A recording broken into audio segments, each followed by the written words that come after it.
At $200, a Super Nintendo setup costs twice as much as the old system. For the money, the company promises better pictures, sound, and adventure.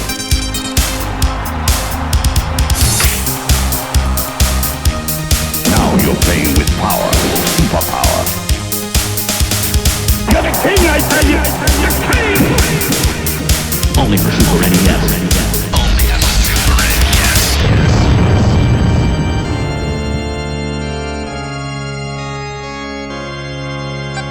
You're listening to the SNES podcast with your host, Soul Blazer. Hello, everybody. This is Greg, joined by my co-host Joe. Hi. Coming at you to talk about episode 211 of the Super NES podcast today. We are looking at a game that Joe requested that we cover, but I'm sure we would have gotten this point eventually sooner or later because of our mutual interests. We're looking at the Super NES port of the arcade game Captain America and the Avengers, which was which I just said was a game originally came out in arcades in 1991, came out on Super NES in 1993, also ported other various systems which we'll talk about here in a bit. So, as you probably know for anybody who listens to this podcast for a while, both of us are big comic book fans, but Joe especially so, because Joe's the one who has like the huge collection of comic books, and whatnot. So I'm going to be leading up on him heavily in this episode, I think, because I have knowledge about most of the stuff, but there are some characters and some things going like, huh? So I'm sure that Joe's knowledge is going to come in handy in this episode. But that's what you think. I'm not surprised Joe wanted to look at this game because it is like a beat 'em up game, which we both enjoy, and it is a bit of a game based upon like some pretty popular comic book licenses. So, was there another reason beyond that you wanted to cover the game, Joe? I think we've definitely learned through the journey of this podcast that beat 'em ups are kind of my thing. So this is a game I do recall playing in arcades back when it came out.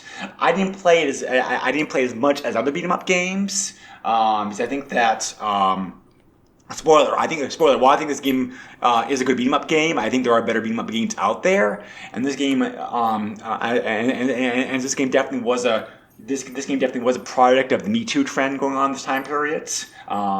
Because when you compare it to games like X-Men or Turtles games, I don't think this game's quite as I don't think this game's quite as good as those. However, I think it is a very good, fun beat 'em up game in its own rights. I would play the game more in the arcade had I seen it, but for the reason I just mentioned, I didn't see this game. This game was not in as many arcades like the other games were. So, I just didn't see this game as much as other beat 'em up games. Therefore, it did not get a lot of playtime with me. But so I'm the opposite. So I would rarely see the X-Men cabinet, and I'd always see this cabinet. I remember this one. I used to shove Chuck E. Cheese tokens into this machine for quite a while. I don't think I ever legit beat it in the actual arcade or Chuck E. Cheese's until I was able to cheat with MAME and have infinite health. But this is your typical beat 'em up arcade quarter muncher for sure. Yes, indeed. So, this game was developed by Data East. I know, and I don't think we've covered Data East yet on the podcast. So, I'll spend a minute talking about Data East real quick because Data East was one of those companies that was real big back in the 80s and 90s, but now pretty much is kind of like forgotten about these days because they were around from 1976 to 2003. Both with Japanese and American branches. They made a lot of games. They also obtained the rights to publish and port a lot of games over to various systems. Most of their games people have kind of forgotten about these days, but I'd say their biggest smash hit by far was Burger Time, which is still a game that's still around today in various forms and ways, and definitely was a huge. And definitely was the biggest financial success when that game came out in the arcades, like in the early 80s. So Burger Time's probably the game that's best associated with Data East these days. So Data East, however, did make a bunch of pinball games for a while too, and the pinball games I think are like pretty good.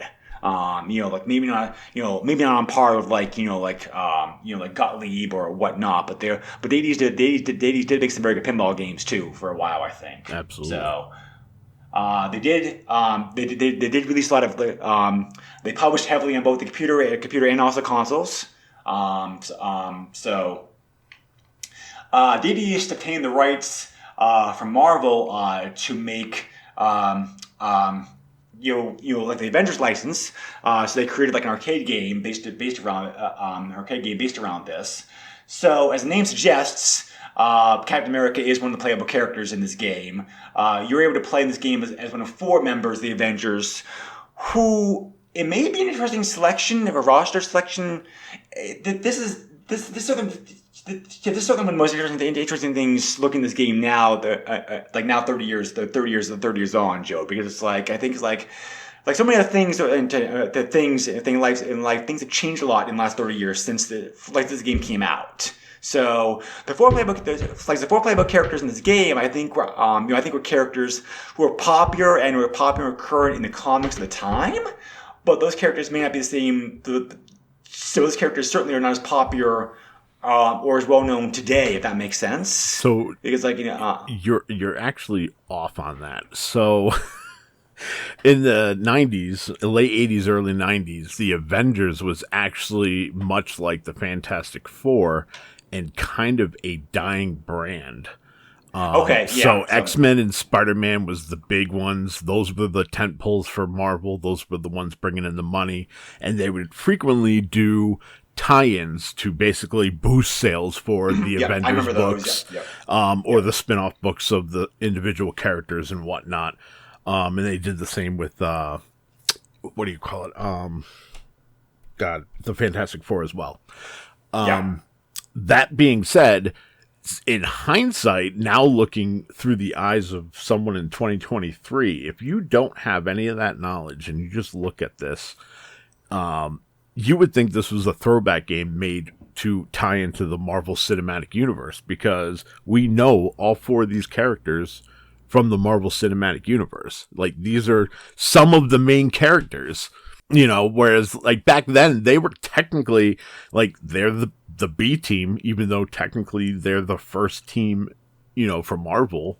But you know what I mean? Like, they were the first real super team, because the Fantastic Four is a family. They don't count. Yeah. So, it was one of those, like, when I was looking back and thinking about it, now with the supporting characters, that, and even some of the enemies, like, that is definitely like way out of left field. But we'll get into that. But because some of them are around today, some of them are not. Right. Yeah. So, like, the main characters, I think it makes sense. Captain America was the biggest of those 4 at the time. Yeah. And I really think they were chosen for the powers that they have. Because you got Cap with his shield, so he's your more beat 'em up style player. As a side note, Captain America was always my second favorite comic book character, like as a kid. Like Spider-Man was first for me, but Captain America was second because it was second. Like as a kid, I thought his ability, to be able to throw. I was like, to throw a shield as a boomerang was the coolest thing ever. So I mean, that is pretty cool. Yeah. So. So you got, Captain America is your brawler, basically. Then you have Iron Man, who's obviously shooting lasers. Hawkeye's got the bow and arrow, and those arrows actually go across the screen completely, unlike the other characters, so that's a huge help.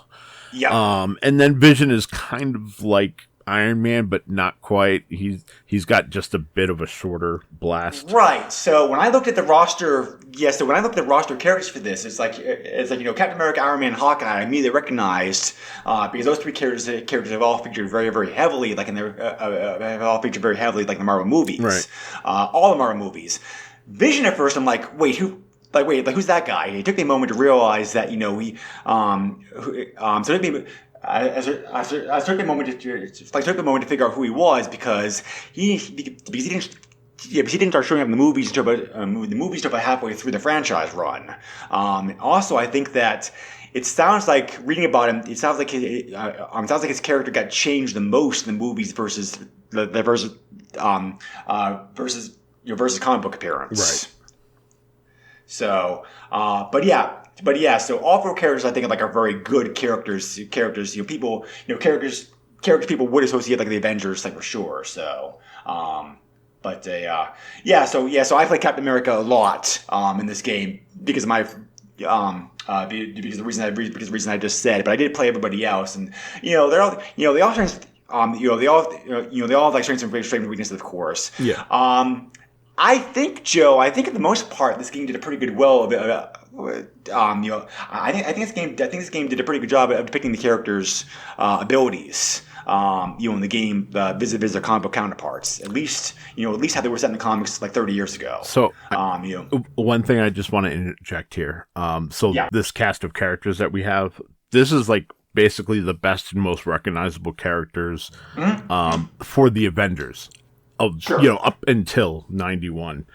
To give you an idea, the Avengers in 1991 were Black Widow, which we all know, Captain America, She-Hulk, Vision, then there was Quasar, and Cersei. I've not actually heard of those last two. Right. So it's like, what are you going to do? Well, people know Iron Man, people know Captain America, people know Hawkeye, people know Vision. Like, just go with it. You know what I mean? So the game just played like a we might as well talk about it here because it's a good tie-in. As you play the game, you do get like you see other Avengers do show up also help you out like now and then like support roles. Usually when special power-ups like are collected. So that causes the characters to temporarily appear on the screen with you and help you out and help you in combat. Yeah. I only made a note of 4. I do know there are other Avengers who pop up every now and then. But the 4 Avengers I definitely remember seeing the most pop up in the game as cameos. Like a Wasp, Quicksilver, Wonder Man, and Namor. Wasp and Quicksilver people are probably well known because those characters have these characters have been in their own movies. Namor just recently finally showed up playing the big screen. So because for a long time that character we were talking about it like off mic. Namor was a character who stood up to different studio in the 90s when Marvel was having a fire sale of their properties, whatnot. So it's like I guess they finally got those rights squared out. Wonder Man, I don't know anything about. I don't.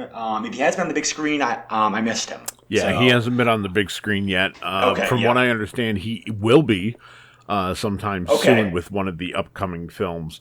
But I mean, he's I don't know. He's like Superman without a cape. Yeah, that's the best way to describe him. And Marvel and DC, that's not surprising. Marvel and DC did often copy each other's properties. Right. As far as characters, the characters like they have their own version of it. So that's a version of it like that makes sense. Yep. So, but anyway, so the game plays like a pretty standard beat 'em up a game of the time period. You can fight hand to hand. Playing throw select items on the ground. There's a ranged special attack you can use. There's also depending on the character, you either have a projectile weapon like an energy beam that you can fire, which is known as their Avenger attack. Certain characters also can do a flying kick, while other characters instead while the characters will instead like fire their energy beams like at an angle. So, which go back to the point I was saying before. I thought this game did a very good job depicting the characters' abilities and strengths and weaknesses on the screen vis-a-vis their comic book counterparts. Yeah, I thought it was one of the plus sides for this as well is like most games at this time, and it even happens today. When you use a special ability, it would take a chunk of your life. In this game, they encouraged you to use your special abilities. They did not penalize you.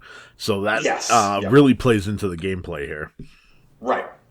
So the plot of this game is like pretty typical, like beat 'em up like plot, like kind of like throwaway stuff, just kind of like give you just a simple bare bone reason to give you playing through the game.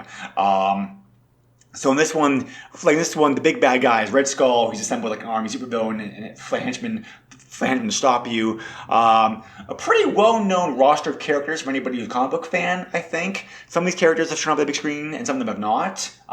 So you have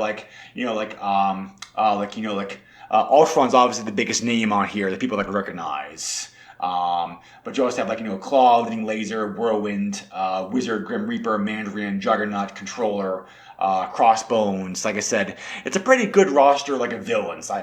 So again, I thought this game did a pretty good job mining the property as it was to bring over bad guys and enemies like you to face. Yeah, and Living Laser and Claw, those are C level villains. So I was okay with those guys being a mini boss, something to kind of break up the monotony of just beating random NPCs up. But then Whirlwind was kind of okay, he's an Avengers villain, I get it. You can have him. But then when they had people like Grim Reaper and Crossbones, those are good villains, but they're specific to specific Avengers, not the Avengers as a whole. Well, we saw this also Turtle games also they're mining the property for whatever they can use. Right, looks good. Right, yeah. So I was okay with that. I was gonna say, and I might as well mention it here. So I think that Data East might have gotten in trouble in the arcade game. The giant robot that you beat up is a sentinel. You can clearly tell it's a sentinel. Yeah, right. And one of the mini bosses is Juggernaut. Right. Here in the SNES version, it is just called a giant robot, and Juggernaut isn't even mentioned by name. He shows up as a yellow and red robot. That's interesting, yeah. And I only realized that, one, it's supposed to be Juggernaut because I played the arcade so much. And his attack pattern is the same. Right. So that's one thing that I will give this game is that it's very arcade-like. But yeah, that's the only thing I could think of is that, they didn't have the rights. But then, I was thinking, Quicksilver and Wasp. I mean, Quicksilver's more of an X-Men character, but he was able to show up no problem. So there must have been something somewhere. Yeah, I didn't catch up. Yeah, I didn't pick up on that. So thanks for the notice.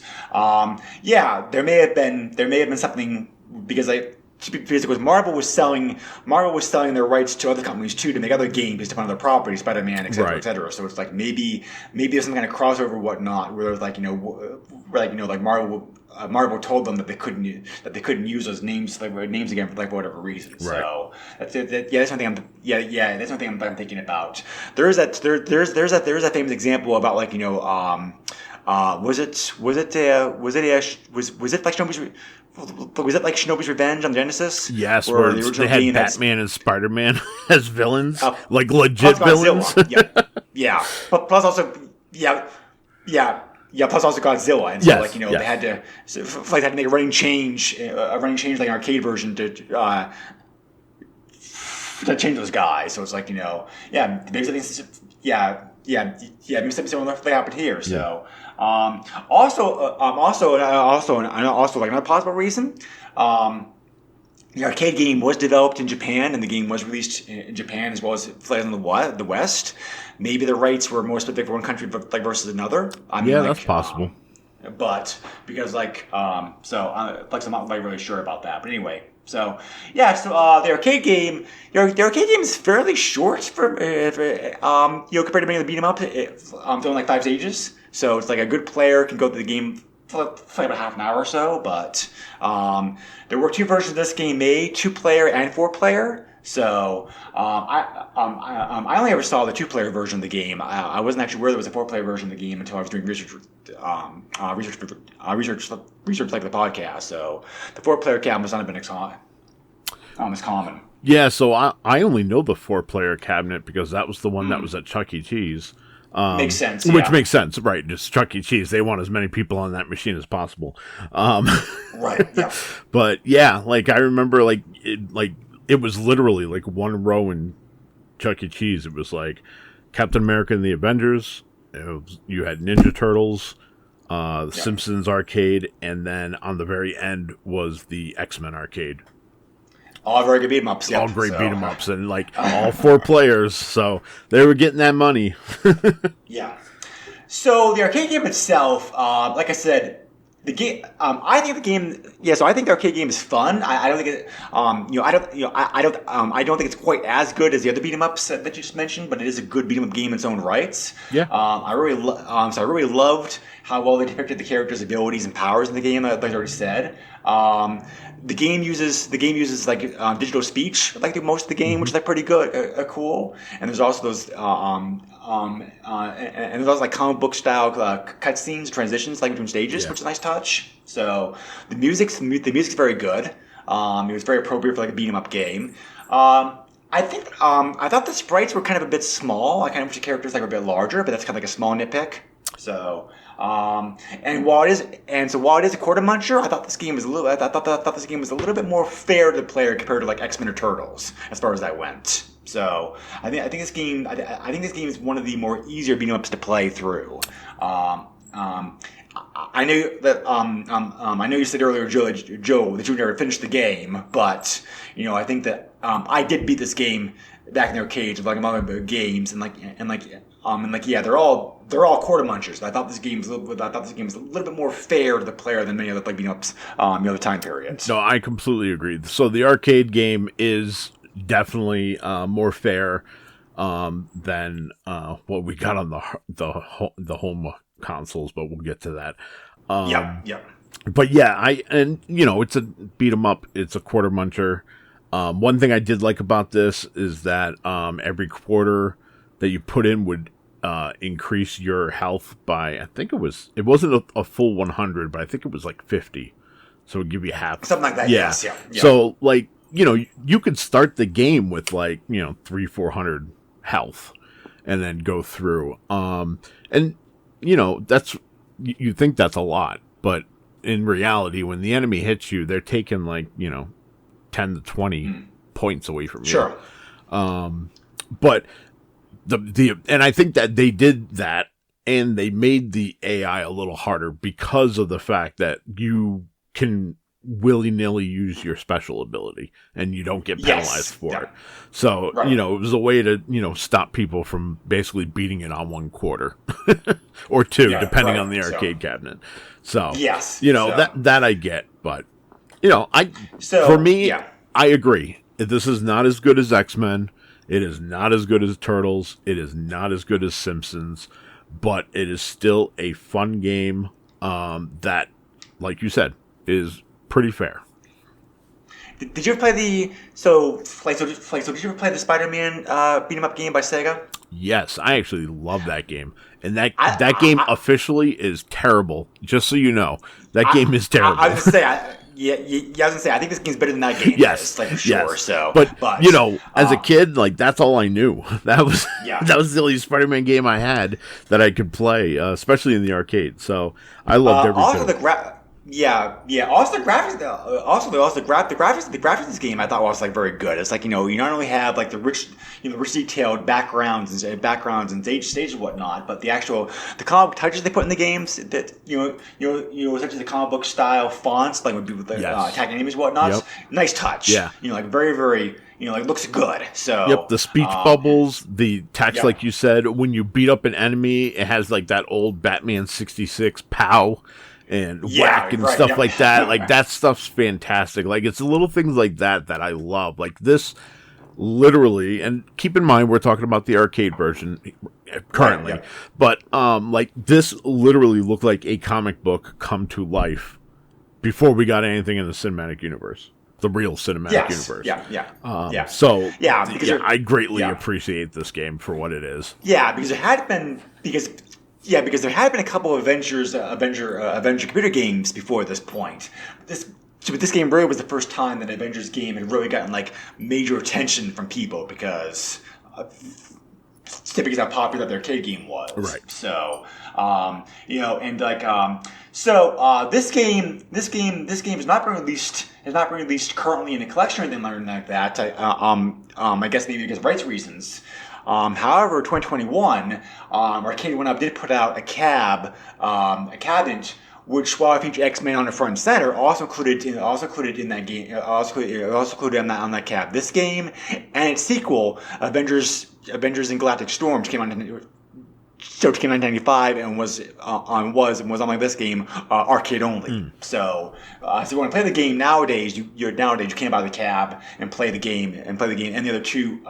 X-Men and Galactic Storm, like in that 3/4 size cab. So, and I checked with the podcast, the cab is still available. The cab is still in production. And still currently available for sale. So, if you want the game that way, you can get it. I never played Avengers and Galactic Storm. I never knew there was. I never saw it in the arcades. I never knew about it. How about you? I've never even heard of it. Yeah, I'm actually looking it up right now. It's a fighting game. Yep. Okay. It's a sequel to this game, basically. So interesting. But it was for some reason but that game stayed in arcades only. There was never a home port of it. I mean, I can kind of see why.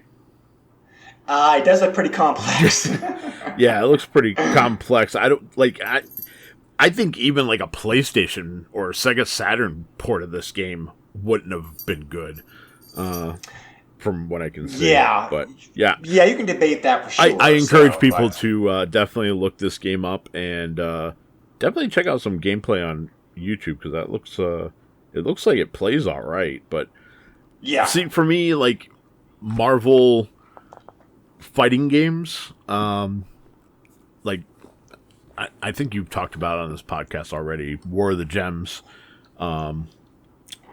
They made a beat 'em up for the Super NES, but there was an actual like fighting game for War of the Gems, and that was like the precursor to Street Fighter versus X-Men, and then that evolved to Marvel versus Capcom, and so on and so forth. So like I can appreciate a game like that, Galactic game, because those are the early days, the stepping stones to what we eventually got and all ended up loving. So. Sure. Yeah. Exactly. So, so I think we pretty much can talk. So I think I pretty much finishes up our talk about the arcade version of the game. So, and all this talk is going to be relevant here in a moment. Yes. In a moment when we start talking about the home ports. But anything else you want to say about the arcade version of the game, Joe? Before we moved on. I wish we could still find great arcade games like this. That's all.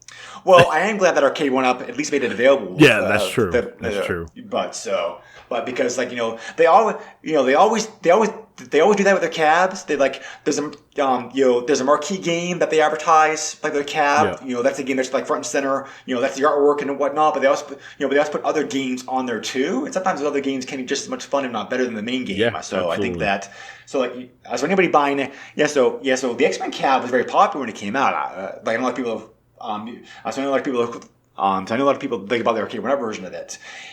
Having both this game and Galactic Storm in there as bonuses, I think is a nice touch. Yeah. So because I think that at least the game is available still in some way today. So So the game was popular enough, of course. Home ports wanted to be developed. So, in this time period, the early '90s, with both Super NES and Genesis being out simultaneously, it was very common for a game to be either developed or ported to one system first, and then later on, a year or two later, the other console would get a version of that game as well, because Because many companies didn't have the best companies like Konami, Capcom had the resources and people to be able to develop the games simultaneously with their own teams and whatnot. But it was very common for like one system get the game to first and like port other systems after that point, which is like I get it why they did it that way because like it does save resources and time and money, but the Super NES and Genesis each had their own strengths and weaknesses, and I think that when you port a game first to Genesis and Super NES, you're taking advantage of that system's strengths and weaknesses, and then as when the game gets when the game ultimately gets ported to the other system, it suffers because of that. So I think, so fortunately, I think it's what happened here because the Genesis system they got this game first. Data East co-developed the Genesis version of the game with a company called Opera House. And so the Genesis version of the Genesis port of the game came out first in 1992. Curiously enough, despite the fact that it was developed in Japan, it was not released in Japan. The Genesis version of the game was only released in North America and Europe, and Sega actually published the game in Europe, like the Mega Drive. So the Genesis version of the game, I played a little bit to compare it to. It's a very, very good port. It's a very good port. It's a very good port. Like the arcade game for sure. Joe, you were saying off mic that you had played this game before in the past. What's your experience and memories of playing the Genesis? Playing the Genesis port of this game. So what I remember is this was one of the first few games that I had for the Sega Genesis when I got it, and I was the envy of the neighborhood because I had the arcade experience in my home. Right, yeah. And they did a really good job porting this over to the Sega Genesis because anyone who has whether it be a passing fascination with the Sega Genesis or they are passionate about the Sega Genesis. We all know that, the GEM sound chip and some of the other iterations from basically the second model of the Sega Genesis did not help any games out as far as publishing and playing those, doing that music anyways. You got a lot of cat meows as cat screams and cat meows and stuff like that. That's what I was getting at. Anyways, so the Model 1 had like the FM sound chip and some games really took advantage of that and had some I think great music. Yeah. This is one of those games that had great music, and it actually... I agree, yeah. That sounds great. It sounds just like you're in the arcade. I mean, obviously there's a step down, but... Of course, yes. Yeah, this is very comparable to the arcade experience. And the voice samples also, not all of them are carried over. The voice samples that are here are very, very good sounding too. Yes, absolutely. What was disappointing is, and I'm sure you might touch on this a little bit, is thankfully like they used the Sega Genesis version as like the template for all the other ports. That being said, I also owned the NES and Game Boy version of this game because, Marvel beat them up. I actually didn't talk about those because the NES version of the game is totally different. It's not based off their arcade game at all. So the NES game, that's what I was getting at, is the NES game is like totally different. And the Game Boy game that was also developed by Data East as well too, but they realized there's no way in hell the 8-bit system right. Games. So it's inspired by their arcade games. That's where you can look at it. Yeah, and the Game Boy does a little bit of a better job of trying to be kind of like the arcade, but again, like it's kind of a mishmash port of the NES game and the Genesis game, trying to be two things at once. I remember having fun with them, but also, like, this was my experience before, I had to be able to play the arcade at home. The Genesis version of the game is very, very good. Like, I think that, obviously you have the slight downgrade of music and graphics, graphics that you would expect. They don't have all the, they don't have all the comic book style cutscenes between stages here. It is 2 players only, of course, because simply because it's an early Genesis game. But the game plays very well. The gameplay feels smooth and fluid. The controls handle well. The game's a bit tougher than the arcade counterpart. That's to be expected. Yeah. That was common for home versions of the game. So, but yeah, this is a very good, solid looking playable version of the game for sure. So, yeah, the Genesis version of the game is definitely very good. So, with the other version of the game, Data East did not handle those versions themselves, which is probably the reason why the quality suffered. Right. Instead, Data East licensed the game to Mindscape, who was a pretty well-known publisher of the time period, to do ports of the game of Super NES, Game Boy, like Game Gear. Mindscape in turn hired Real-Time Associates to handle the porting of the game on those systems. Real-Time Associates was normally a very, very good company. We talked about them before. Like talked about them before in the past. They were a company made of veterans of past game systems. Like the Atari, like Television. They were a very good company for the most part. They really knew what they were doing as far as their work went. And developed several very good games. And the Game Boy and Game Gear version of the game I think are very, very good because to be said before, Joe, the Game Boy and Game Gear versions do feel a bit different, but considering the systems they're on, I thought they did a great job of adapting the game to those systems. Oh yeah, absolutely.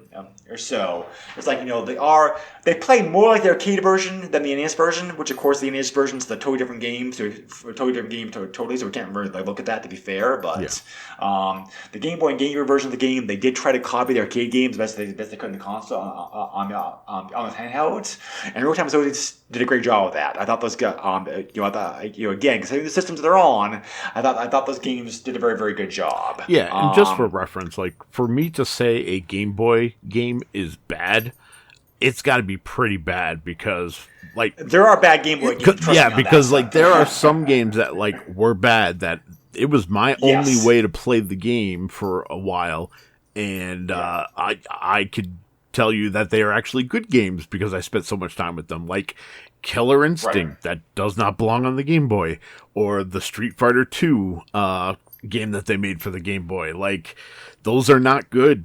Neither is the Mortal Kombat, but at the time Pit Fighter also was terrible. Right. There, so like it was cheaper to get those games for $30 for the Game Boy than it was $50-$60 for the Genesis. So or in the case of Killer Instinct, I couldn't get it at all because I didn't have a Super Nintendo. Right. So compromises were made. So I know what bad Game Boy games are. So when I say that this is pretty good considering, I mean it. It's pretty good. Right. So the Super NES and Game Gear version of the game came out in 1993. The Game Boy version did come out in 1994. Those three versions of the game were released worldwide compared to the NES Genesis version, which came out only like in Europe and North America. By the way, trying to pronounce Captain America in Japanese, it's like oof. It's like a doozy of a word here. It is like. Oh, please try. Captain America. Yeah, Captain America: The Avengers in Japanese is not fun to pronounce. It looks like so. Yeah, it's interesting.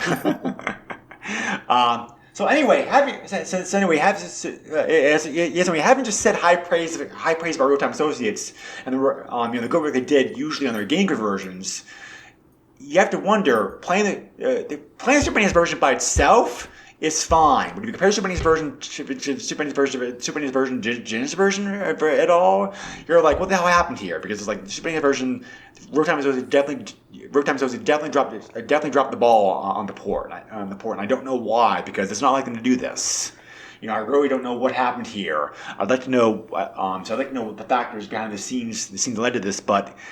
it's just not a good conversion of the game. Unfortunately, it's like it plays sluggishly. It plays bad. It's like the graphics are nice. They're step up. The graphic and music are the graphics are step up like the Super than the Genesis version of the game for sure. But that's really that that's really that's really like one of the, that's really like the only one of the good things good thing that I'm not gonna say about this for the game, unfortunately, but it's like what happened here, I don't know.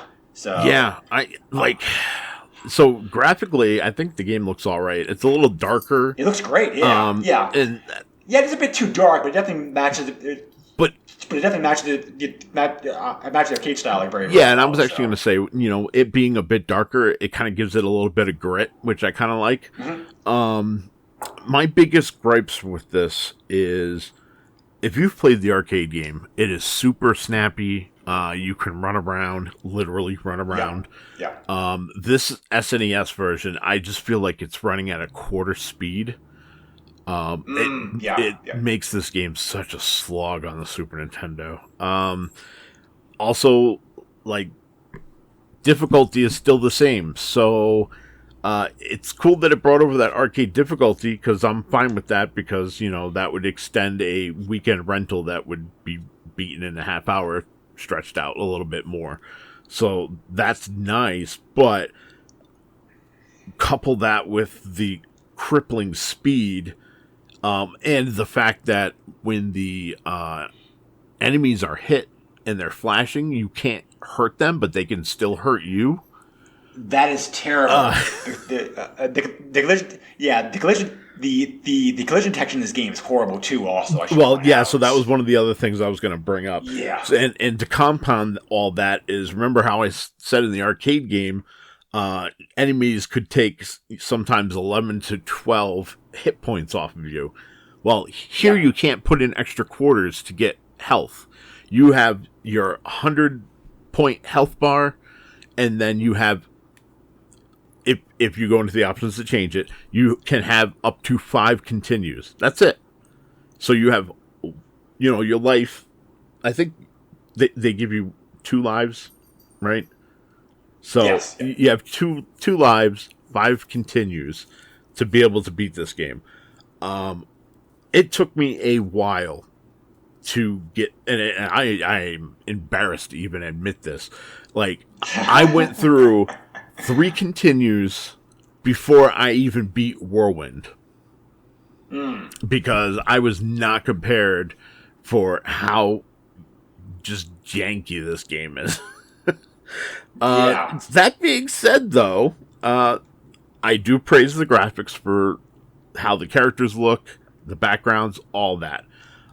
They also carried over the cinema-style cutscenes, too, which is nice. That was very nice. I am a bit disappointed that really they could only handle 3 enemies on screen at once, but considering other Super Nintendo games that we've reviewed and whatever else, there are technical limitations. I can accept that.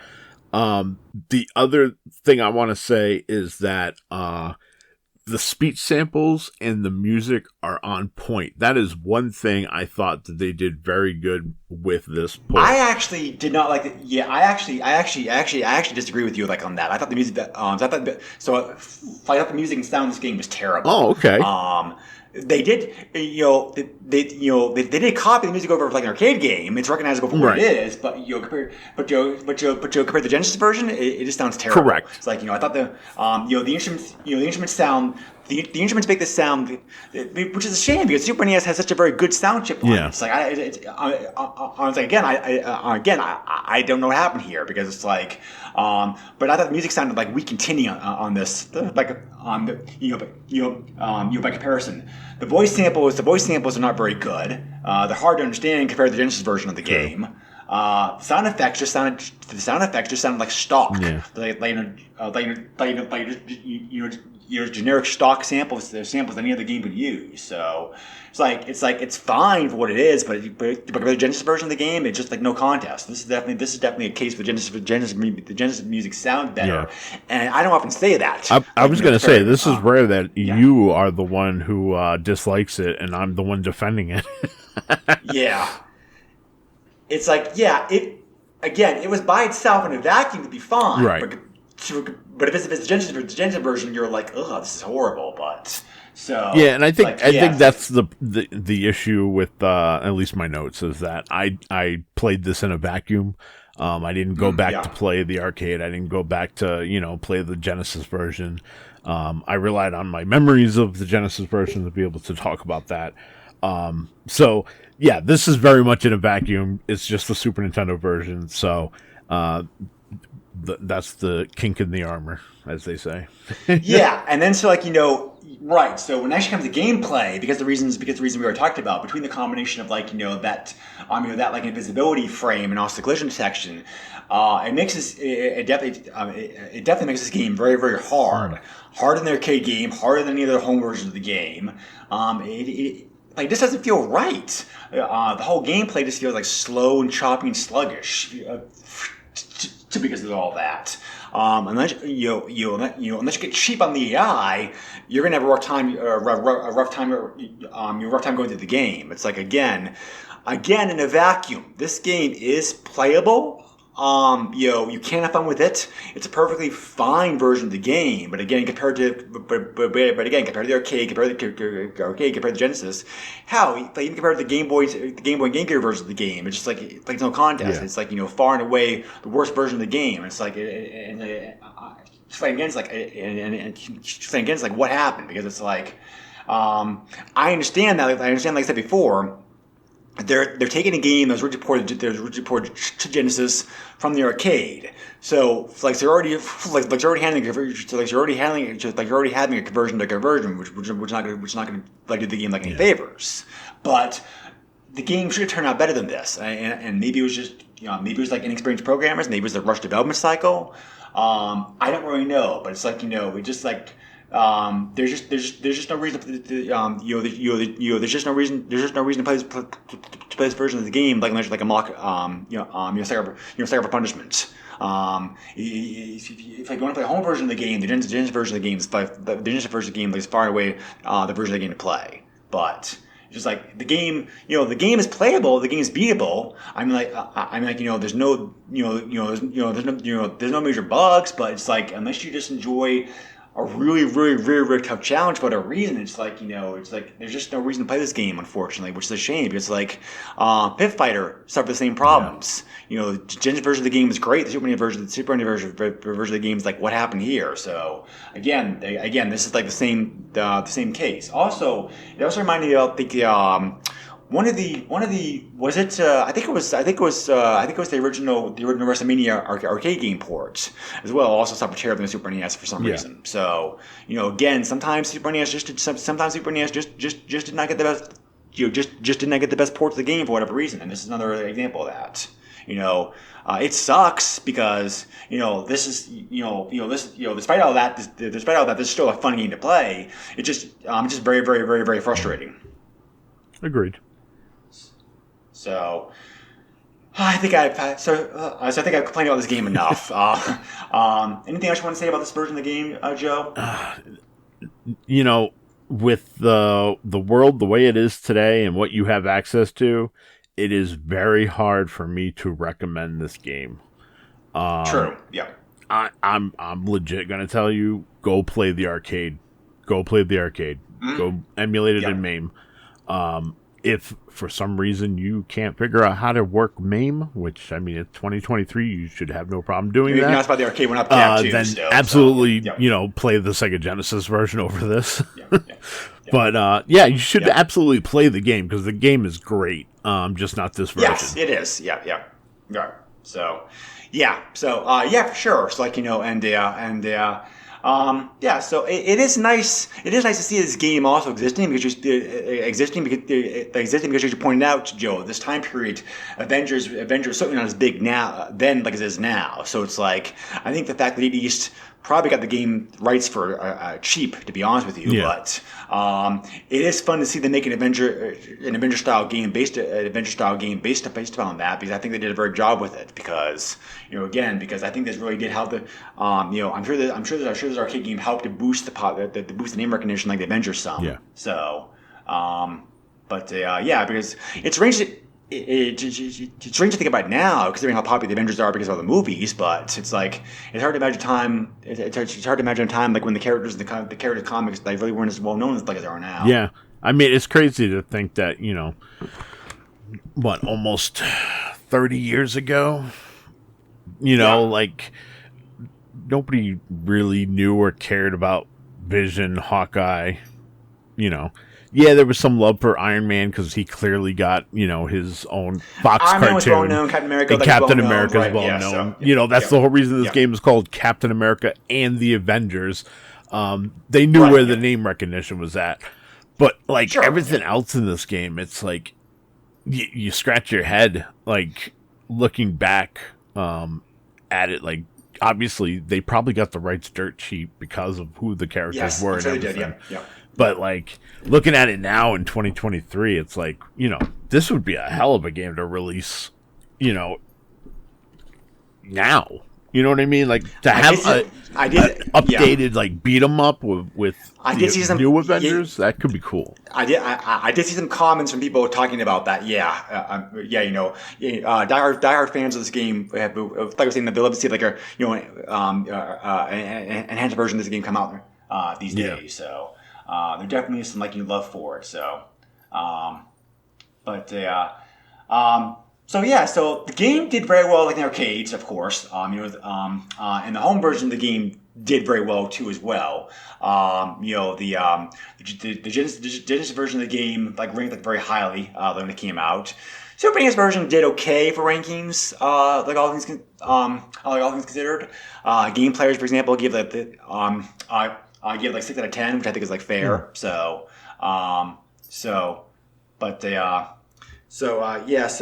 the game, I don't know how well the game sold Super NES. Probably sold pretty well. The game probably sold better on the system than it should have because of name recognition. The game's not that expensive to find. We'll talk about price here in just a moment, but there is one cheat available. This game, you can skip red alerts, the stage 3 boss altogether in the game if you want to, by doing certain combination of things. Okay. So, which is interesting. Yeah. So that's the only bug / feature I found this game goes. So.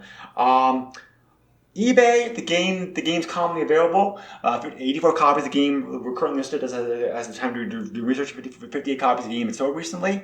Prices of this game are pretty standard. Are pretty standard Super NES prices, I thought. These prices include shipping for North American copies only. Currently, the game starting anywhere from $15 to $49, and CIB the game selling anywhere from $116 to $198. So pretty standard. It's a pretty average Super NES prices, I thought. So, not that bad. Genesis version of the game, by the way, was selling about the same prices. So, not that bad to get. So, anyway, in hindsight, this is a pretty the arcade game. I think the arcade game I think still holds up pretty well today. The Genesis version of this game is definitely by far and away the better version of the game. Like I said, the Super NES version is playable. If if that's the only system you had, you're in a vacuum, that version of the game is playable, but it's just nowhere near as fun or as polished as the Genesis version of the game is, unfortunately. So, this is one of those rare cases. The case that does happen occasionally, where it's the Super NES version of the game is just definitely inferior compared to Vis-a-Vis Genesis counterpart. Yeah, Genesis does what Nintendo don't, this one for sure, definitely. I was gonna say we've been doing the podcast for God knows how many years now, and that was the first time I've been able to say that. So, so anyway, thank you very much for listening to the podcast as always. It's like we very much appreciate it. If you have any comments, feedbacks, questions, etc., you can leave them on our Facebook page. You can also send me an email if you want to at the SNESpodcast@yahoo.com. Joe, where can they reach you at? Oh my God. Let's see. You can find me on Twitter at JOESUX30. Also at the Radical Retro Roundup Twitter, which is at Retro Roundup. My very public Facebook, and then also on the Radical Retro Roundup Facebook. Cool. So, as always, appreciate the time. Appreciate the time, and for doing this with you, Joe, as always.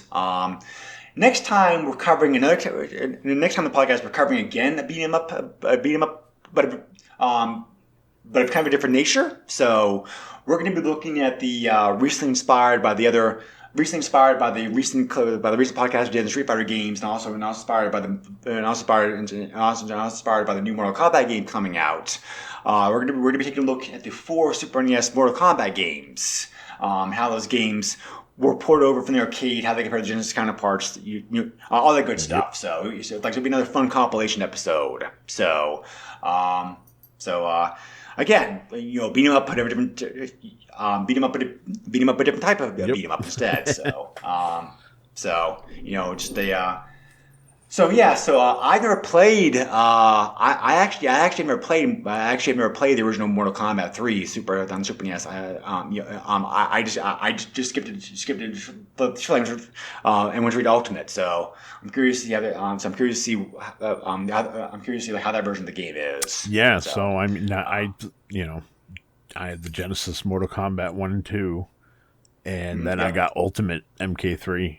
So I also skipped. I spent most of my time with Ultimate. I had the N64 version of Ultimate, and that's where I spent most of my time playing that version of the game. Yeah. Because that was great. Yeah, because that was a great version of the game. So, for sure. So anyway, we'll be covering those games next time. So as always, appreciate you for listening to the podcast. Stay safe, everybody out there. Be well, and we'll catch you again later on.